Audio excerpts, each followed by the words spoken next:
Airbnb hosts, if your Pricelabs looks like this, it's broken and you're losing money. This video is 5 fast changes you can make to your Pricelabs account today to fix this problem, get back on the right track, and finally make some money with your Airbnb listing. Host of 11 years, 50,000 stays, my students have made billions of dollars, and this is the channel for Price. Let's get into it. Welcome back, Airbnb family. So first, let me tell you why this happens, why we don't like this chart, and 5 changes you can make to fix it. So what you see here are these blue bars, and these blue bars can be found by opening Pricelabs, clicking on your listing, going to neighborhood data, which is to the right of your calendar. Then to the right, there's going to be a drop-down menu of settings. You're going to click past data or last year's data. Then it's going to show you the average daily rate or ADR of every booking you had for the past year, visualized with this little blue dash. Now above these little blue dashes are 3 colors. We've got gray, salmon, and red, something like that. I'm doing this from memory, guys. Can you like and subscribe? Because Old Father River here is just cranking Pricelabs from memory right now. These 3 bands are called percentile ranges. It's all of your competition in the entire neighborhood, including the bad listings. This gray area is the bottom half of the market, from 25th percentile to 50th percentile. There's no reason anybody should ever be in this group or lower, because the very bottom 25% of all Airbnb listings are like ones that are getting banned, ones that aren't even up all the time, problematic stuff. If you have any of your prices in this white area under the gray, that means something dangerous. And we're going to talk about that here in a second. But to finish this chart, the middle band is 50% to 75th percent. And then the red chart is like 75th to 90th percentile. The top white area above all 3 is the top 10-ish percent. They leave headroom, because you can always make more. And you'll see these waves go up and down for weekends, weekdays, and season. Way cool, right?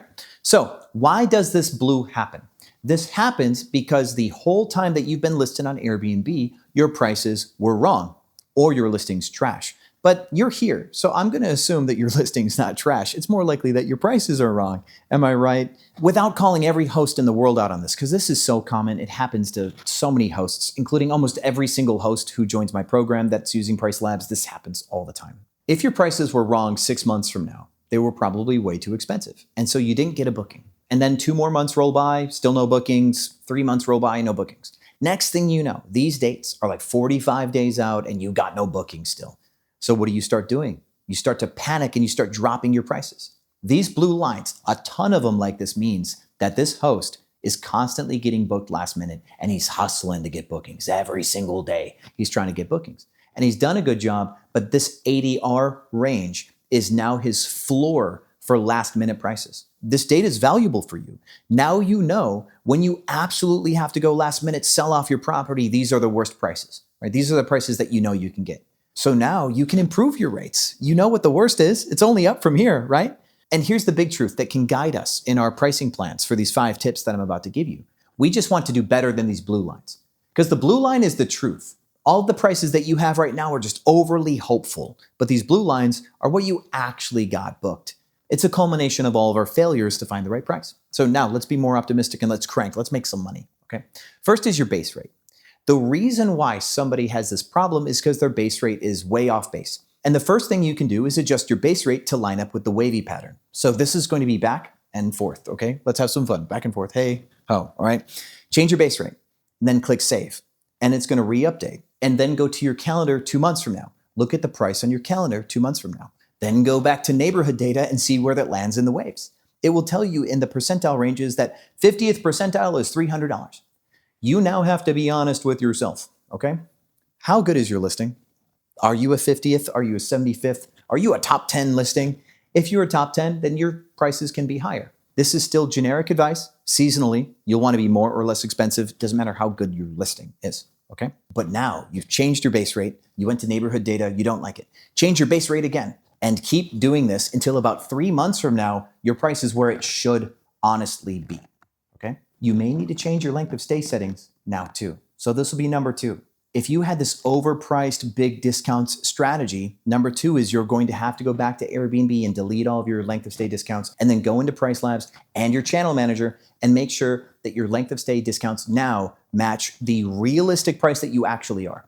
Because I have some students that like to be $1,000 a night, but then do half off for 3 days. That way you're still visible for one night, but it's insanely hard to get booked because you're $1,000 a night until 3 nights, and now you're 500, 4 nights, you're 400, something like that. You can do that with length of stay discounts. If you did something goofy like this, now your prices are going to be 30%, 40% lower than they were. All of those length of stay discounts need to be recalibrated. And that's a safety thing, so you don't accidentally give your house away for 10 bucks. It could happen. Number 3, this doesn't have to be today, by the way. These next 3 things I think are going to be more long-term maintenance of your account now that you fixed the main thing. We take a 3-step calibration to Pricelabs. Your prices now should be globally okay. But we now also have to consider last minute discounts, far future discounts, day of the week kind of changes. What I would like you to do now, take a look at your prices for the next 3 weeks and take a look at that blue line that we don't like, that's the bad blue line, and let's take a look at your prices and make sure that over the next 3 weeks, your prices go up a little bit from where that blue line is. But tomorrow's price should be at the blue line because that's the price we know we can get booked at, right? That's our guarantee is the blue line stuff, the blue line of failure. But next week, maybe 5% more, maybe 6% more. 3 weeks from now, maybe 15% more than the blue line. But we can't get greedy because remember, you only have a few weeks to get booked, and any of these prices that don't work inevitably have to come down until ultimately you reach this blue line of death that you don't want to touch. We can do this with last minute discounts that you can build into Pricelabs. And Pricelabs has automated settings for this, but I like to build them custom to make sure that they go exactly where I want them to go. Very important that we are precise here. But also note, my friends, if you have a minimum price in Pricelabs, your last minute prices in Pricelabs can only go down until it touches your minimum price setting and then it's stuck. It's going to do what I call clipping. And so if you want to get even lower than that minimum price, you're going to have to use my clipping strategy, which is in not YouTube. It's going to be in Cracking Superhost. There's a link down below that you can learn from my team and get coached by me directly instead of through a YouTube video, if ever one day you want that. But you can also just lower your minimum, which is risky. A lot of people are nervous about this, and then let your last minute discounts come down towards that blue line of death. So now your base rate's fine.